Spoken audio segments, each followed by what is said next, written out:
አመሰግናለሁ።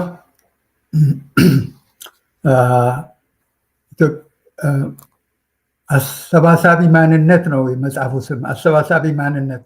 ሰሞኑም አስተባባሪ ሳይሆን አሰባሳቢ ማንነት፣ ኢትዮጵያዊነት፣ አሰባሳቢ ማንነት፣ አብሮነት እያልን ስለሆነ ወደዛ ሰሞኑ ብዙዎቹ እየወሰዷት ተቸግረናል። ግን እንትኑን አትሊስት መውሰዳቸውን ስላላረጋግጡ ነው እንጂ አሰባሳቢ እስከሆነ ድረስ ቢወስዷት ግድ የለም። ግን አሰባሳቢ የምትለው ቃል በብዙ መልኩ እየተጠቀሙበት ነው። ግን ያኛው የዛሬ 10 ምናምን ዓመት ነው የተጠቀምነው።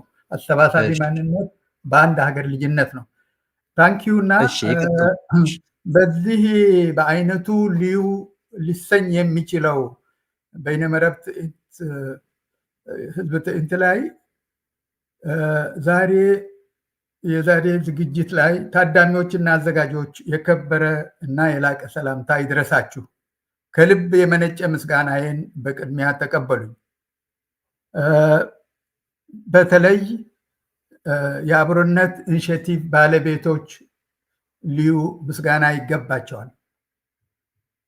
ይህ መነሳሳታችሁ ወይም ኢኒሼቲቭ ከሌሎች በርካታ ሰላም ይውረድ፣ ጸረ ሰላም ይውረድ፣ ሰላም ይውረድ፣ ጸረ ሰላምም ይውረድ በሚለው ተቃዋሚዎች ቅንጅት ተደምሮ ዓላማውን እንደሚያሳካ ጥርጥር የለኝም። አሁን ዛሬ በዚህ ላይ የምንመለከተው የጎንዮሽ መጋጨቱ ተትቶ ቀጥታ በፖለቲካ በጣም የራቁ ኃይሎች ወይም የነሱ ተወካዮች እዚህ በአንድነት መሰለፋቸው በአንድ በኩል ለኢትዮጵያ ሕዝብ ተስፋ ይሰጣል፣ በሌላ በኩል ደግሞ ላለው አገዛዝ ያርደዋል ማለት ነው።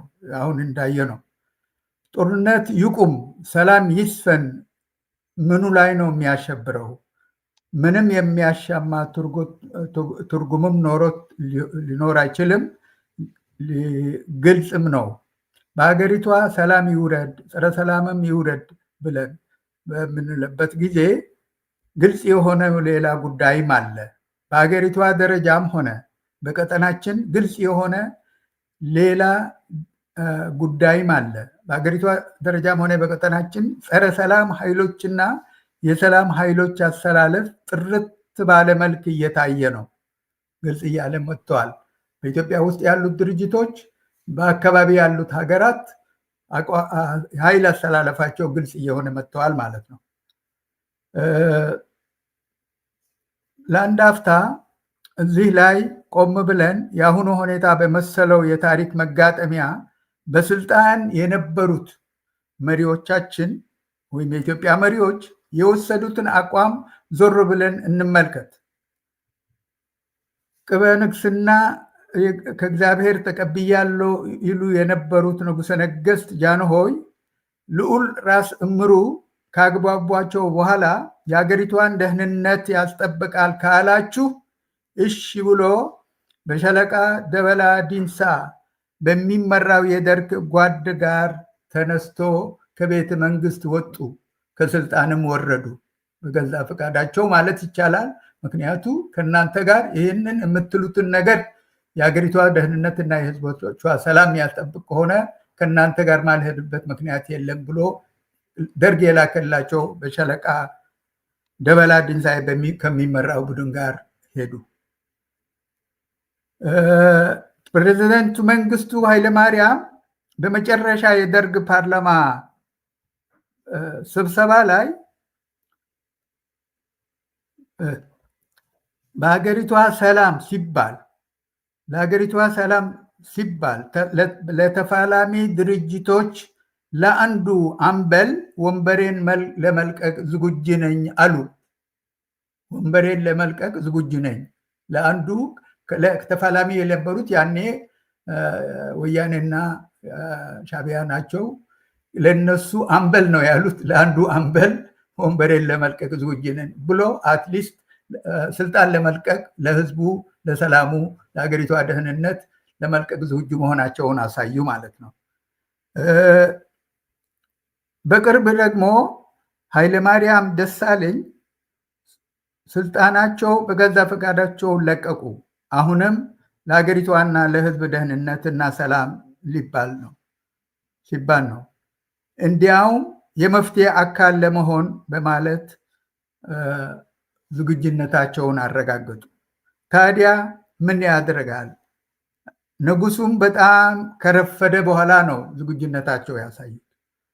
ኮሎኔሉም እንዲሁ በጣም ከረፈደ በኋላ ነው። ጠቅላይ ሚኒስትር ኃይለማርያም ምንም እንኳን የተካቸው አብይ አህመድ በፈርዖን ቤት ያደገ ሙሴ የተባለለት ራሱ ፈርዖን መሆኑን አረፈው እንጂ ስልጣንን በሰላም ሆኖ አረፈው እና በሰላም ስልጣናቸው ለለቀቁት ፕራይም ሚኒስትር ኃይለማርያም ደሳለኝ ለዛ ለተባለውን ነገር ሊሆን አልቻለም። ለዚህም ነው በአገር ልጆች መሃል ዛሬም ኃይለማርያም ደሳለኝ ዛሬም በአገር ልጆች መሃል እንደፈለጉ የሚዟዟሩት። የተሳካ የስልጣን ርክክብ ነበረ ማለት ይቻላል። ነገር ግን አመሰቃቃይ ወንበር ወራሹ አገሪቷንም ቀጠናውም አተረማመሰው። ይሄ ነው በኢትዮጵያ ውስጥ ያለው ነገር። እዚህ ላይ አንድ አጭር ፈገግ የሚያሰኝ ገጠመኝ የራሴ ገጠመኝ ለእናንተ ልጋራ ፍቀዱልኝ።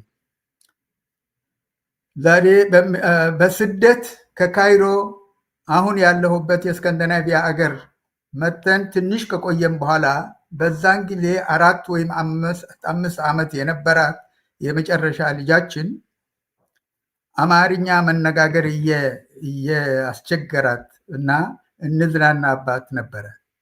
ከዕለታት አንድ ቀን ለብቻዋ መጫወት ሰለቻት መሰለኝና እናቷን ማሚ እኛ ወደ ኢትዮጵያ የምንሄደው መቼ ነው አለቻት።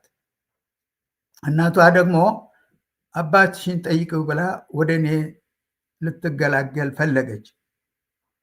ቀጥታ ወደ እኔ መጣ አምርታ እሱ ጥያቄ ራሱ እንደገና ጠየቀች። እኔ ብዙ ሳላስብበት በስልጣን ያለው መንግስት ሲወርድ ነዋ አልኳት። እሷም በልጅነትና በንጹህ ልቦናዋ ምን ብትል ጥሩ ነው? ምኑ ላይ ነው የቆመው? ይውረዳ ብላ እርፍ አለች። ምኑ ላይ ነው የቆመው? በእሷ የተረዳት በስልጣን ያለው መንግስት ሲወርድ ነው ስላት፣ ምኑ ላይ ነው የቆመው? ይውረዳ።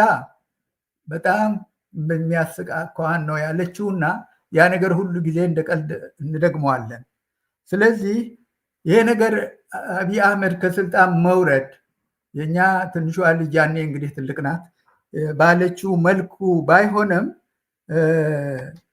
አሁንም ቢሆን ምን ላይ እንደቆመ